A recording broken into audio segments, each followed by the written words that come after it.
Let me ask you something. And please, answer in the comments below, even though I know you won't.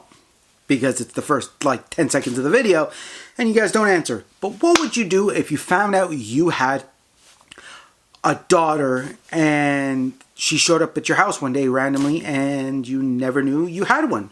What would you do in that situation? Welcome back to another movie review. Today I am reviewing the movie The Game Plan with Dwayne "The Rock" Johnson. Now, Dwayne "The Rock" Johnson is playing a character named Joe Kingman, who is a football star for the Boston Rebels. Now, they're big, and Joe likes to live the single life, which is where he can do what he wants, he can drive what he wants, and he drives a nice Mercedes that's a two-seater for him and his lady friend, whoever she may be that time, or at that time, where if she comes over and he's like, oh, well, I got a gift for you, and he opens up his big giant closet, and lo and behold, what's in there? A bunch of Chanel, or as one of the ladies say, oh, Chanel, and it's actually Chanel. And so he's learning about this, he over time he finds out that he has a daughter, because his receptionist, who is he's a guy who opens up the doors and stuff like that, because Joe lives in a really prestige I guess penthouse condo as I'd call it, where he's got his living room, he's got his kitchen, he's got his bedroom, where his bed is like a $10,000 orthopedic mattress by some guy from Switzerland. He's got his own gym, he's got a big bathroom with a rain shower, and the shower goes downwards into this big tub kind of thing in the floor. It looks just amazing. And so he finds out that he has a daughter from this guy by the receptionist, by saying, hey, there's this pretty young lady down here for you, and I think you should meet her and all this. And so he's like, oh yeah, bring her up, thinking that it's some 20-year-old hot lady. And lo and behold, he gets a ring at his doorbell, and he opens it up, and he's okay, no one's there. And as he's about to close the door, she's like, hey, wait a minute. And he's like, what? And he looks down, and it's this little girl, and he's wondering, hey, well, where's your parents, where's your father, and all this. And it's well, my father he doesn't know I'm here. And he's like, well, why not? He's like, well, who is your father? And she's like, well, I'm looking at him, and lo and behold, it's Joe Kingman. And he's like, no way, this cannot be happening. Me having a daughter? No, I live the single life, and all this. And well, so she pulls out the birth certificate, and it says his name, and it says the girl he was dating, and I think her name is Sarah. And from there, he finds out that he has a daughter. And so he calls his publicist and says, hey, we got an emergency, we got a problem, come over here. She comes over, and she's like, okay, well, what's the problem? He steps out of the way, and lo and behold, she's like, what? Freaks out and says, what, you have a daughter? You didn't tell me this? And he's like, hey, I didn't even know I had a daughter. And it's well, I was dating this girl, and it seemed like we were married. It was less than a year. We went our separate ways, and that was the end of it.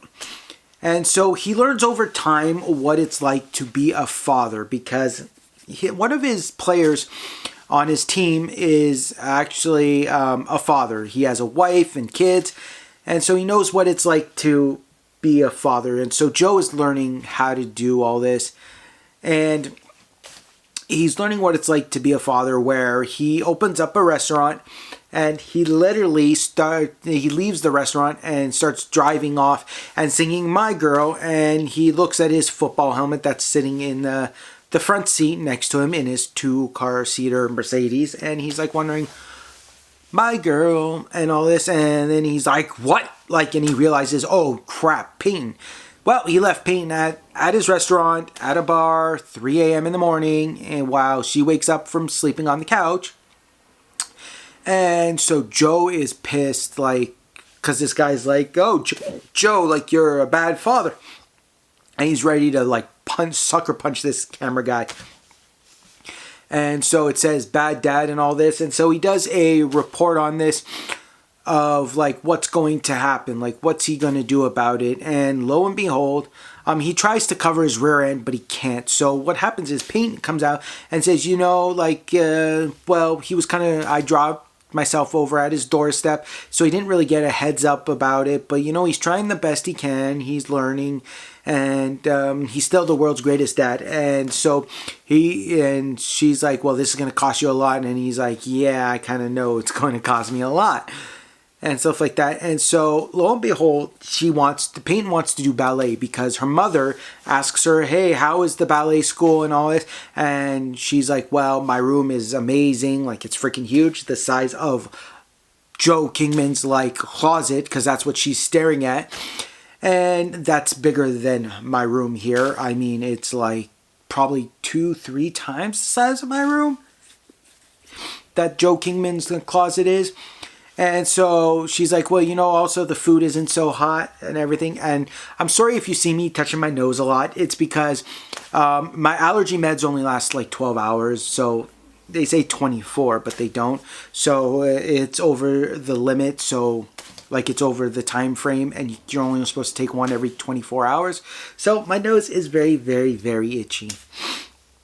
And so as it goes, the thing that's going to cost Joe is that she wants to go to ballet. So she's at the ballet school, and they meet this nice, this lady who owns the school and is professional ballet dancer and everything. And this is where Joe learns to be more of a parent, more of an active role, because the teacher teaches him about things and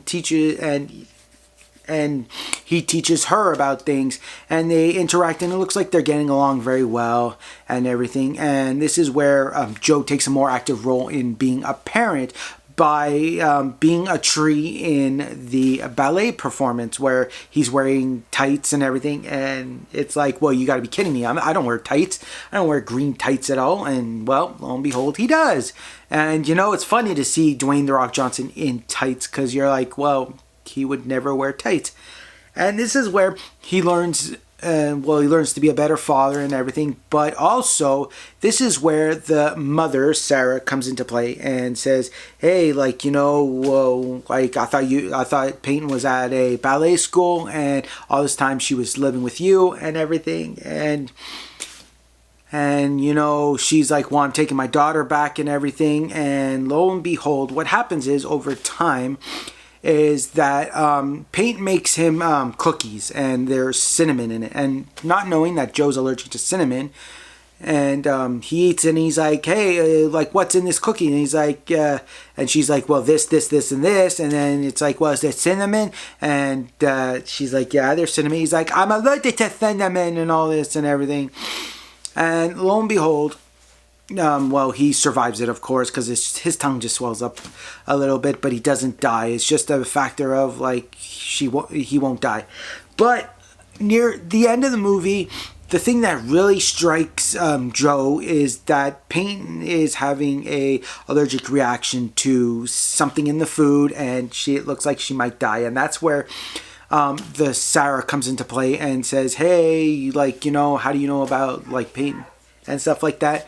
And so as his daughter is going through this allergic reaction and everything, he really learns to appreciate her. And you know, he just learns the active role in life of what it's like to be a father, because he almost loses his daughter. But let me take a minute to talk to you about something. So what's going on around in the world is the coronavirus. And, you know, it's important to be with family members. It's important to call them, text them. It's important to FaceTime them. It's important to Skype them, whatever, which way, Facebook Messenger them, whichever way you can talk to family. I mean, even just to send a message to say, hey, I'm thinking about you. I hope you're okay. I hope everything is fine. I hope you have water. I hope you have some some food to last you in case we get quarantined for 2 weeks where the city's like, we're shutting it all down and you can't go anywhere to prevent this coronavirus because it's a major epidemic. And, just call them, text them, even if you're not on good terms. Just say, I'm thinking about you, I'm worried about you. It's important to do that, to care about family members, because all we have in life is family, and without family it's going to be crazy. Even if you don't have family members living on this earth right now, but you have friends that you can talk to them. Just say, hey, I've been thinking about you, I'm wondering how you're doing. I know last time we talked you were freaking out about this. I hope everything's fine. If you need, I can come get you and you can spend the day with me, at my house where we can play games, we can talk, we can watch movies, we can just enjoy some company together, bring food over, and you can make it in our oven or cook it up or whichever way you want to do it. But just reach out to friends, family, because it's important with this epidemic going on. It's crazy. And in the end result, I hope you enjoyed watching this video. If you did, please hit that thumbs up, even though I know you won't. And please comment below like I've asked you to do in the beginning of the video, even though I know you won't.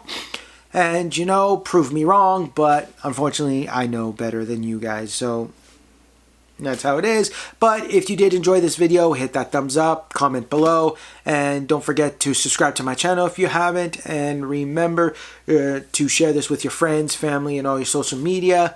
And I really hope you enjoyed this video.